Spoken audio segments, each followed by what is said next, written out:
Hello everyone, my name is Harsh Masne. My SAP ID is 600011980004.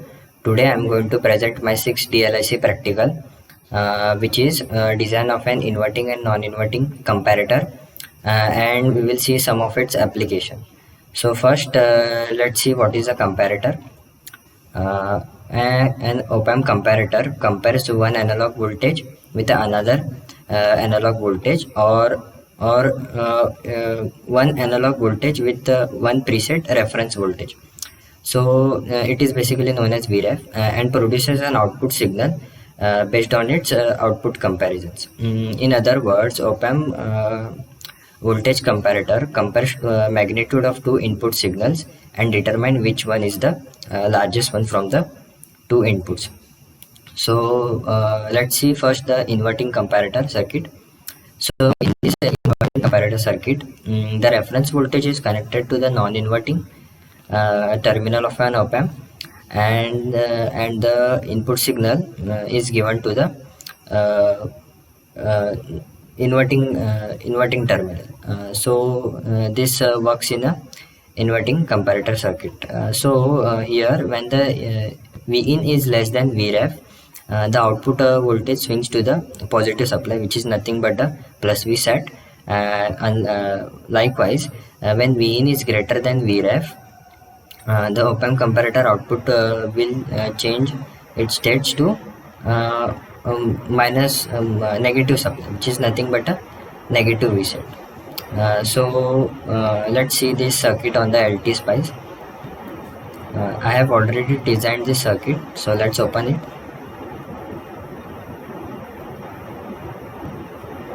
So this is my circuit as seen in the document, and the VRF is my 2 volts peak to peak, and my input signal is 6 volt peak to peak. Let's and it doesn't require it does not has a feedback. So let's simulate this. So this is my input signal, and let's see the output. So as you can see, when there is a positive cycle, my output is at negative Vset, and when there is a negative cycle, my output is at plus Vset. So in this fashion, it will compare the it will compare the two voltages and accordingly gives the output. So next is our non-inverting comparator. So in this non-inverting comparator, the reference voltage is connected to the inverting input of the op-amp, and the input signal is given to the non-inverting terminal. So in this it is work oppositely to the inverting comparator. So in this when the Vin is greater than Vref, as you can see in this, the op-amp saturates to the positive supply, which is nothing but a plus Vsat when Vin is greater than input signal, and when Vin is smaller than Vref, the output goes into the negative saturation, which is minus Vsat. So let's see this on LT Spice.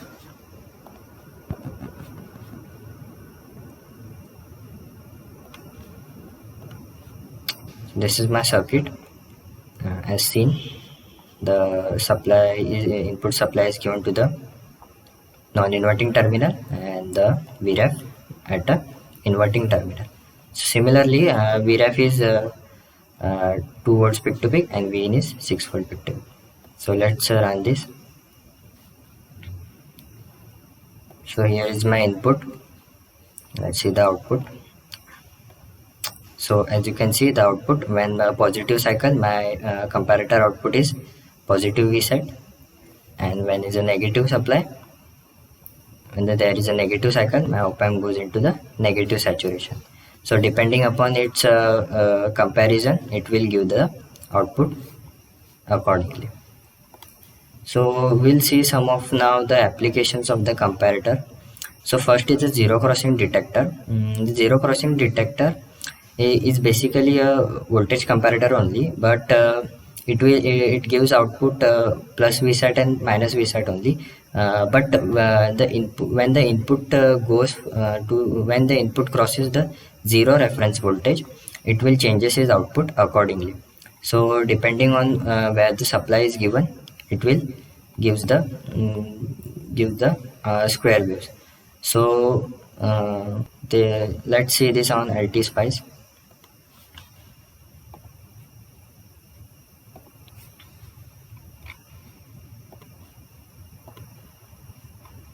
So this is our zero crossing detector. As you can see here, this zero crossing detector is working is in inverting mode. So here I have input supply is given to the inverting terminal, which is a 6 volt peak to peak, and my VREF, the non-inverting terminal, is 0. So let's run this. So this is my input signal, 6 volt peak to peak, and this is my output. So as you can see, when the input crosses or touches the 0, my output get changes accordingly, and it is also working in a inverting fashion. So when positive cycle, my op-amp output goes into the negative V side. So this zero crossing detector is used for the phase counters, and it is also used in switching purpose in power electronic circuits. So it's basically used there. So now our next application is the time marker generator. So the time marker generator is nothing but we generate positive spikes. So for this, the output of the zero crossing detector, as we have seen, it is a square waves, is given to the RC series circuit. We have to take in consideration that the time constant of the RC is very small compared to the time period of the input signal, and then we get at VR we get a positive and negative spikes. So the negative spikes can be eliminated by using the diode. So the diode will clamp the negative peaks, and we'll only get the positive spikes. So let's design this on LT Spice and see its output. I have already designed it, so let's open it. So this is our circuit as seen in the document.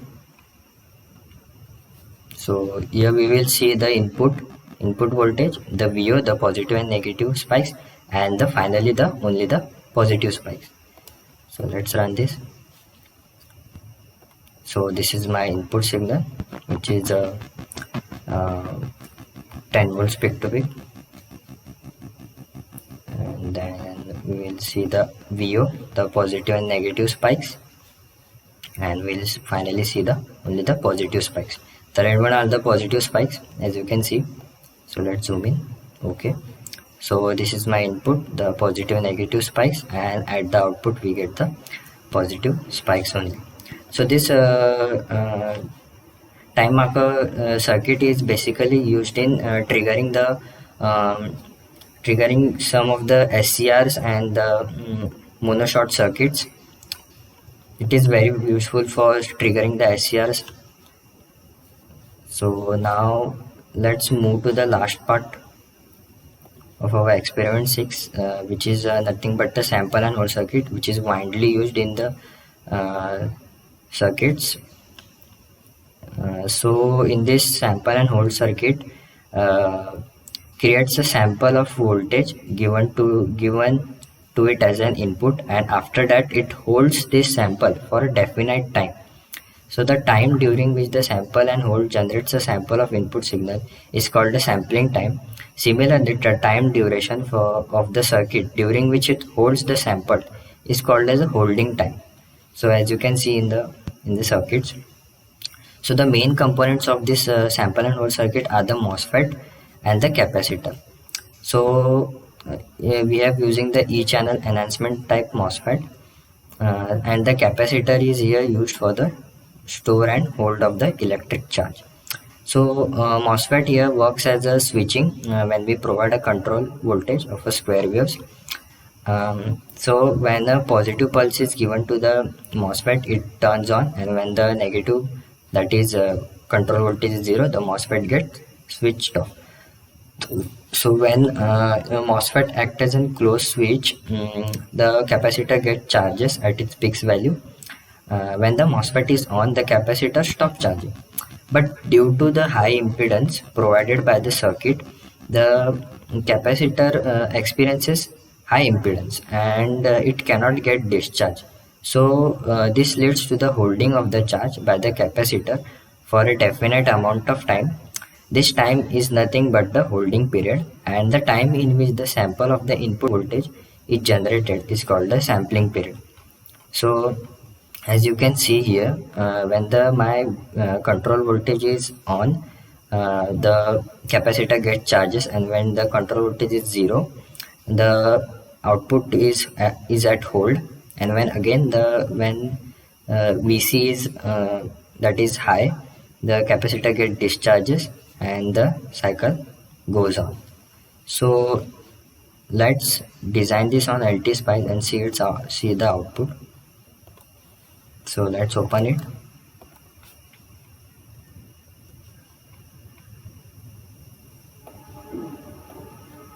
So this is my circuit diagram. Before designing the sample and hold circuit, we have to take in consideration that the sampling period, the input signal, should be very greater than the control voltage signal. So here I am taking the sampling period at 0.1 millisecond, which is nothing but a 10 kilohertz frequency, and my control voltage signal is 0.2 millisecond, which is a 5 kilohertz frequency. So it will work neatly. So this condition should satisfy to work as a sample and hold circuit. So let's run this. So here we'll see the three waveforms. So first we'll see the VC, so the square waves, and then we'll see the input. So this is my input for 2 volts peak to peak, and then we'll see the output. So as you can see, the outputs are similar what we seen in the document. So this sample and hold circuit is used in ADCs. Basically it is used in successive approximation analog to digital converter, and also it is used in analog demultiplexing. So it is very much useful circuit in analog to digital convergence. So this is our end of the experiment 6. Before ending, the comparator has some of the drawbacks. So as we go on increasing the frequencies, the output get distorted. As you can see, I have taken the screenshots of the comparators. So as the frequency increases, as you can see, the output gets distorted. So this is the drawback of the comparators. So to eliminate this, we use the Schmitt trigger circuit, which eliminate this problem. So thanks for watching.